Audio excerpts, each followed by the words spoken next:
Hi.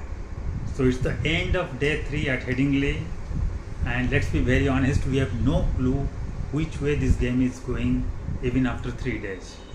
We are exactly where we were at the beginning of this test match, having no clue which team is the favorite and which team may go on to win. The reason for that is that neither of the team is letting the other team to run away. If you see, out of the 9 sessions so far, 3 sessions have gone to India, 3 to England, and 3 have been shared. So it could not have got any tighter. So whether it's bowling or batting, in both departments, both the teams are giving each other a tremendous fight and making it so tight that you can't make any estimation which team is now the favorite. The day started exactly the way you expect from England. After Harry Brook played that horrendous shot of the bouncer from Bumrah when he was at dock and he gave a catch and was dismissed. Luckily for him, it turned out to be a no ball, and that was just before the end of play yesterday. So there was some thought, some speculation that maybe England would draw some lessons from that reprieve, because they were already 209 for 3 and they could have been easily 208 for 4. And when you are chasing it at total of 471 in the first innings, 208 for 4 could have put serious trouble in England, and England could have been having their backs to the wall. But being at 209 for 3, they got a reprieve, and then that might have given a message. That's what a lot of people thought, that now maybe it's time to play a slightly mixed approach, a slightly conservative approach rather than the out and out baseball, to try to first safeguard their position in this test. But then this English team is very clear. They are going to pursue the baseball cricket and counter attack, and they are not going to let any reprieve or any kind of a lucky break to give them any message. So the day started with England making their intent clear and making a big statement. In the first over, Harry Brook went after Prasidh Krishnan and hit a 4 and a 6, so 10 runs in the last 2 balls, and gave a clear message that he was a batter who was going to give a hell lot of a problem for India. In the next over, there was a boundary of Bumrah. So then the runs started coming in, but luckily in the third over of Prasidh Krishna against the run of play, Pope got out, and then there was hope that maybe that would put England under some pressure and the run rate would dry up. And then Stokes came in and he played a slightly conservative innings, but then Brook was making up for any kind of conservatism from Stokes in a completely extremist way. He was hitting 4s and 6s at will. He was coming out of the crease and jumping onto the bowlers, and that included Bumrah, by the way, who is not used to that kind of batting from a batter who would run down the pitch to hit him for boundaries, and he was not sparing any bowler. In the meantime, India was generous with their drop catches. They had already dropped 2 catches yesterday, with Jaiswal dropping 2 and also Jadeja dropping 1. So they had actually dropped 3, and there was a dismissal of a no ball. So it was pretty mediocre fielding yesterday, and today it continued with again Rishabh Pant dropping a catch of Brook, and then ultimately again Jaiswal dropping his 3rd catch of walks.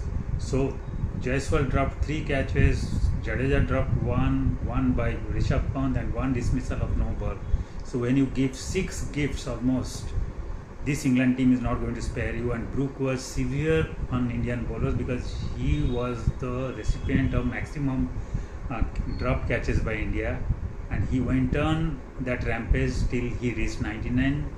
And it was apt that he played the similar kind of horrendous hook shot to a bouncer when on 99 that he had played and given away his wicket to a no ball of Bumrah at duck.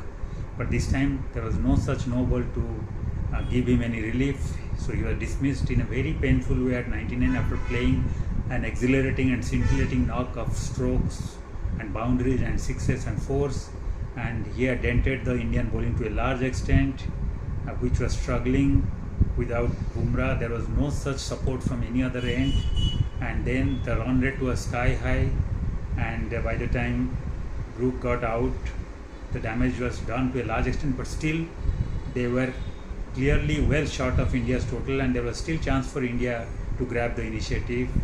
And when cars came in to give company to works, it looked that maybe they would be on the back foot, but then they kept on scoring at a brisk rate, and the second new ball started the real onslaught for England to a large extent, because from that to 80th over onwards, in the next 11 overs, India scored 77 runs when Wokes and Brook were playing.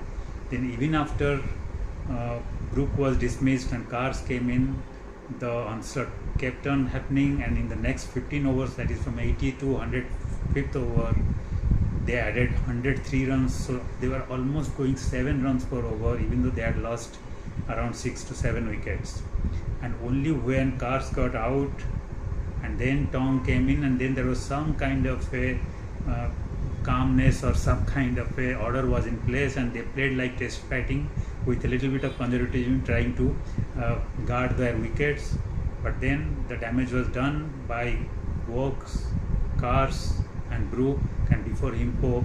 So because of that kind of onslaught between the 80th and 105th over, and again before that also, England had reached a score of 465 when they finally got dismissed.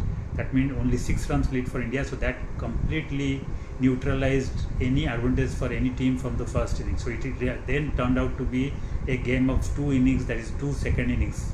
And then India came into bat after tea, and they ended the day at 90 for 2, which gives them an overall lead of 96. So with 96 for 2, no way you can predict who is the favorite right now, because the pitch looks still very flat. There is not much happening of the pitch or even from the air. There is not much, a lot of spin also, though things can change in the 4th day and in the 5th day, and 5th day is where England is going to bat. But historically also, the pitch doesn't deteriorate too much in the 4th and 5th days, and 4th innings batting becomes very easy, and that's why a lot of times England has been able to chase, and also West Indies had done a massive chase against England to win a test. So there would be some hope for them, unless India reaches a total of around 320, 325. Then that may open up the game a little bit. But so the first session again becomes very important tomorrow. If India plays the way Rahul has played, and Shubman Gill gives that kind of a feeling in the to the Indian dressing room and also to the batting in the first session, and Rahul also continues the good work, and there is minimal damage in the first session, then India can very well hope to reach a total of 325 to 30, and that should give them a good chance to defend with Jadeja there and Bumrah being Bumrah. But for that to happen, they have to first bat sensibly with the remaining 8 wickets and not let their inexperience get the better of their talent. On the other hand, if Stokes, who is clearly their best bowler, gets and is continuing the good work tomorrow, and Tong and Cars come out with a better spell, with a better line and length and control, and they put pressure and they get 3 to 4 wickets in the first session itself, then they can hope to restrict India to something around 225, and if that happens, the game would be for England to lose. So anything can happen depending on how Indian batters cope with the pressure and how England bowlers come out with a better or with their control and line and length. So tomorrow will be very vital, especially the first session, and it will decide. But for India to have any chance of winning with this test, no, they can't just hope and have belief in only Bumrah, because Bumrah has been brilliant.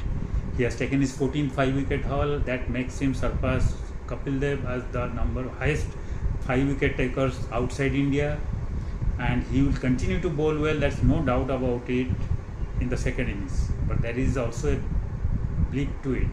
There is also a negative side to it, because to get those 5 wickets, he had to bowl 24.4 overs. That's almost 25 overs today in the first innings of the first test of a long 5-test series. Yes, it is clear that he is not going to play all the tests, and he may play 3 to 4 tests, but then that is not what they would have expected, that he had to bowl 24.4, that is around 25 overs to get those 5 wickets.